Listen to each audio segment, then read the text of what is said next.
So we're joined now by South Carolina Republican Congresswoman Nancy Mace, along with our chief political correspondent, Jessica Smith. Thank you both for joining us.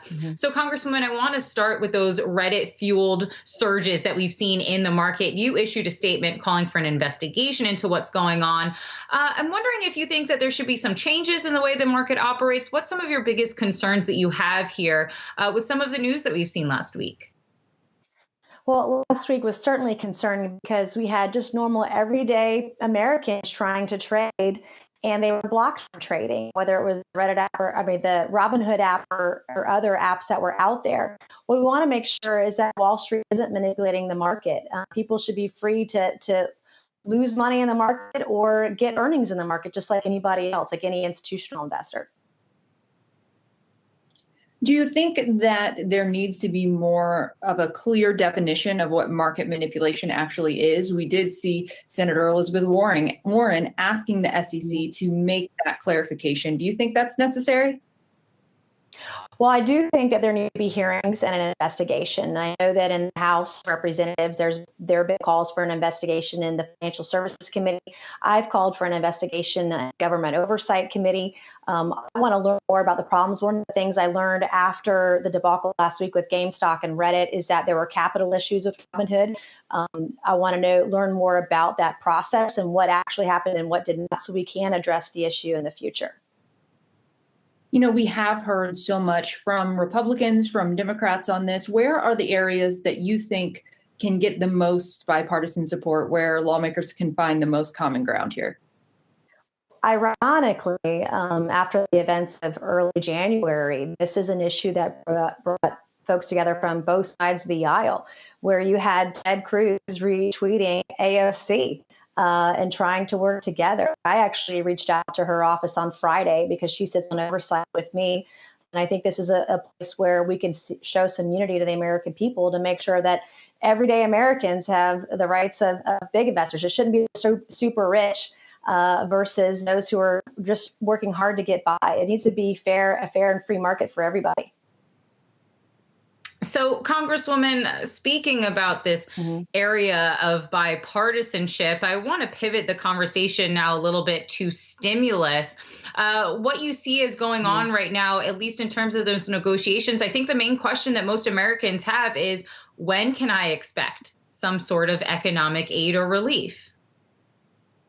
Yeah, right now, because we've been distracted by so many other events, we've not been able to get to the work of the people right away. With impeachment on the horizon in the U.S. Senate, it will prevent us having that impeachment trial from getting to that work, whether it's vaccination distribution, whether it's addressing the stimulus package. That is slowing us down. The American people are hurting. People are out of work. They're out of jobs. Small businesses are having trouble keeping their doors open.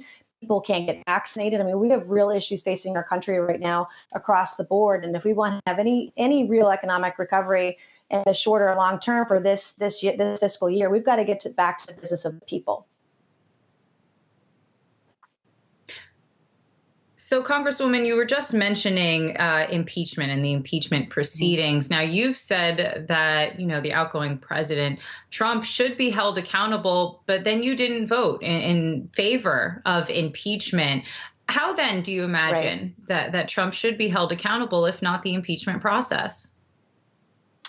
Well, I vote to certify the Electoral College. I'm a constitutional conservative. Our job was to certify the Electoral College on January 6th, for the same reasons that I voted against impeachment. There was no investigation open into impeachment. There were no hearings in either judiciary or a special committee.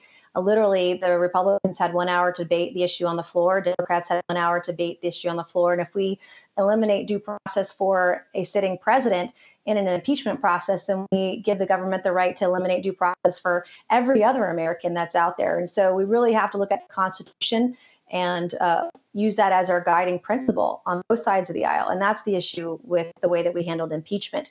We've got to be consistent about how we utilize those efforts with any president, whether you like them or not.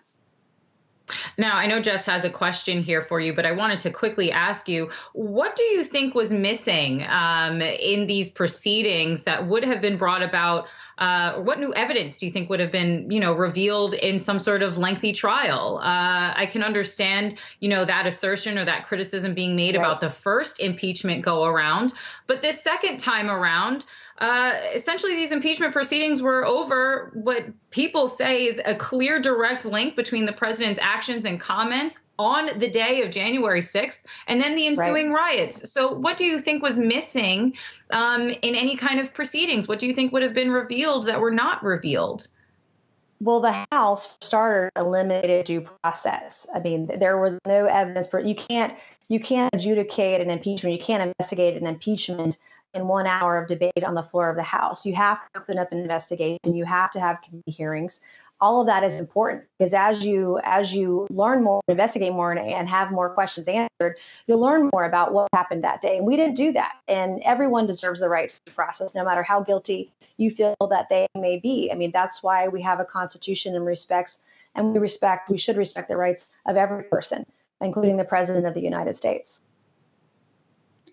Congresswoman, I wanted to go back to stimulus for a bit. We are seeing some Republican senators put forward a plan today. It's about a third of what the president has proposed, his $2 trillion plan. How do you bridge that gap here? What do you think the path forward is? It is a huge gap. I haven't read what they're proposing right now. What I do know is we don't have $2 trillion to spend. The American government doesn't. Some of the issues we've had in the past with stimulus is that we've had illegal citizens getting stimulus checks. We've had dead people getting stimulus checks. People whose income was not affected by COVID-19 have gotten stimulus checks. In fact, I qualified for a stimulus check because my salary, my wages were down last year, but that's because I was running for Congress, not because of COVID-19. And so we really ought to focus on targeted relief to businesses who've been shut down and people who are out of work. And in that case, if we're able to do that, then I think we have a much better opportunity to serve those who need it most. We can do so at less expense to the taxpayers as well. There are people who are hurting right and left right now in this country. Kids can't go to school, people are having trouble getting vaccinated, and people are out of work. And we've got to have bipartisanship on the stimulus package, or it's just not going to work. I mean, what do you say to the argument that we're hearing from many economists and that we're hearing from the White House that the risk of doing too little is so much greater than the risk of doing too much? Well, I mean, it's certainly a challenge, but if you look at the past and how we've handled stimulus, we could have done it a lot more efficiently and more targeted, which is why we're in this predicament that we are today. There are some states like South Carolina who've done a very good job of balancing health and safety with getting people back to work. Our unemployment rate right now is just over 4%. And there are other states that have done the same thing like ours, but others haven't been quite as lucky. And so we really have to focus on targeted relief to those who need it most right now, more than anybody. All right, South Carolina Congresswoman Nancy Mace, Chief Political Correspondent Jessica Smith, thank you both for joining us for this discussion today. Thank you, ladies. Have a great afternoon. Thank you.